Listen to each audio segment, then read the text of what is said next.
Though strange, I always abided by that rule. It didn't make much sense to me. What could possibly be going on that I wasn't supposed to see? Whatever he did there for hours every night was a mystery to me. Things changed when I started hearing the sounds. Clicking, grinding parts, wet squelches, low groans, all coming from the other side of that garage door. I heard it when I snuck out one night, pressed my ear against the sliding door. It sent a pinprick wave down my spine. I asked my dad the next morning if he had been busy in the garage last night. The mood change in the room was instant and palpable. His cold glare was enough to shut down my question. He was never a violent man, but I knew at that moment that he could become one.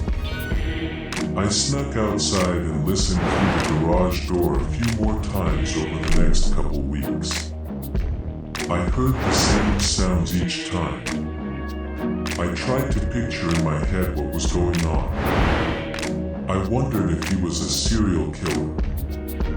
The thought ran my blood cool. I made and acted out a plan to see what was going on.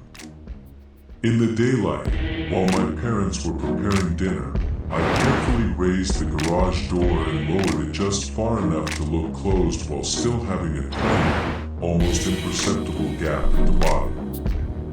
After Mom went to bed, around 1 a.m., I snuck outside and went to the garage door.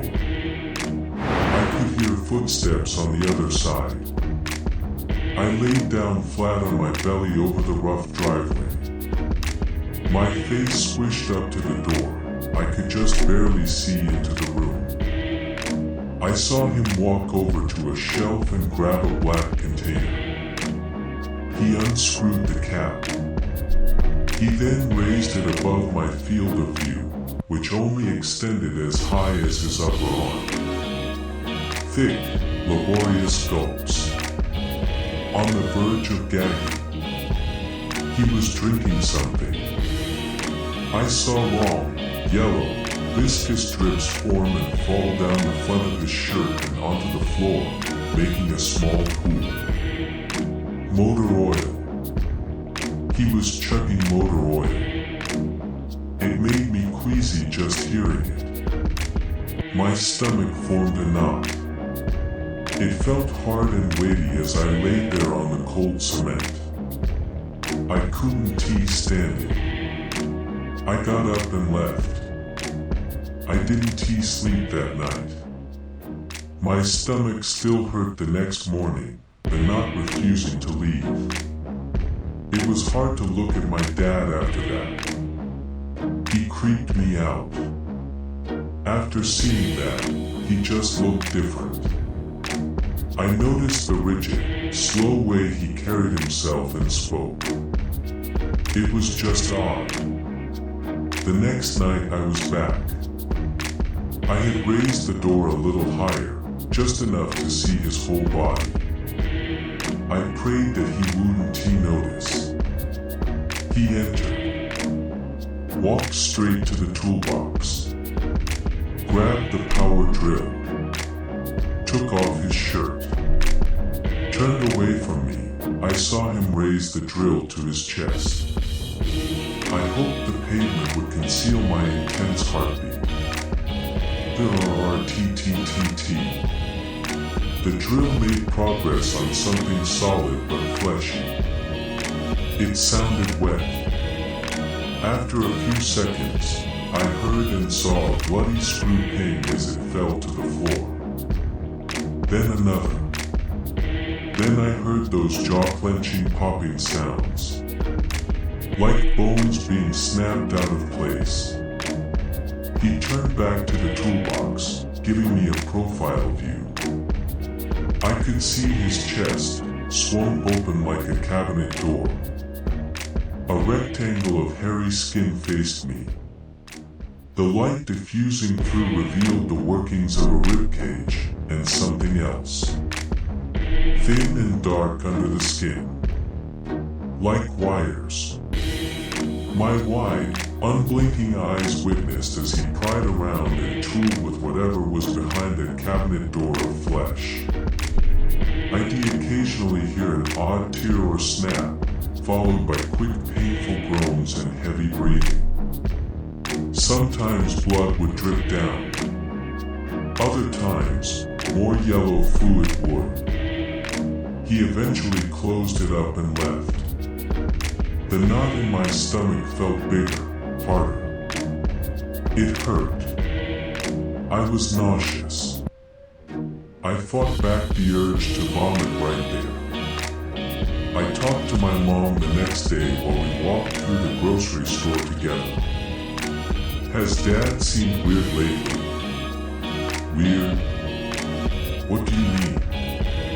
She turned to me, her brow furrowed. Like, is he okay, medically? Physically? My nervous eyes diverted contact.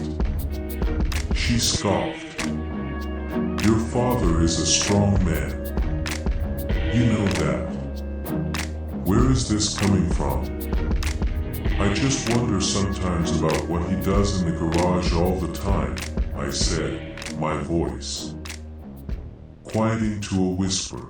Her voice took on a brighter tone. Honey, he is more than okay. He is growing, big and strong, just like I did. Just like you are now. She pressed her finger on my nose and made a sickly sweet smile. My stomach spasmed and I knew if I pressed more, I'd be left even more confused. Regardless, her last statement left me bewildered. Growing into what? I tooled around some ideas and worries in my head as I stared at the ceiling each night, unable to sleep anymore. My stomach pains had progressed to the point of regular Tums consumption. But it remained. I figured, pleaded with myself, really, that this must all be a misunderstanding. And I needed to squash my doubts. Eventually, I decided on action. A few nights after the conversation with my mom, I entered the garage just prior to midnight, before my dad showed up. I found a pile of boxes with a blue tarp strewn over and hid my body within it. It was at just the right angle to allow myself a full view of my dad from front on, assuming he were to face the same direction as last time. I waited for 2 hours with faint throbbing anxiety. When I heard the door swing open, I nearly had a heart attack. He went about the same routine procedure. Toolbox, power drill, shirt off. He raised the drill, the screwdriver bit locking in place over a hard groove under the skin. He pulled the trigger. The thin flesh tore instantly, wrapping around the bit and flailing loosely. Beneath lay a small, bloody screw. It quickly spun out of his chest and fell to the floor. I could see his grimace. He repeated the same procedure lower on his chest with a second screw. When the other screw fell, he dug his nails under a ridge on the right side of his ribs, between the screw holes. He pulled hard. I clenched my jaw and my teeth felt as though they could shatter at any moment. Rubbery flesh stretched and snapped. Rib bones popped and creaked.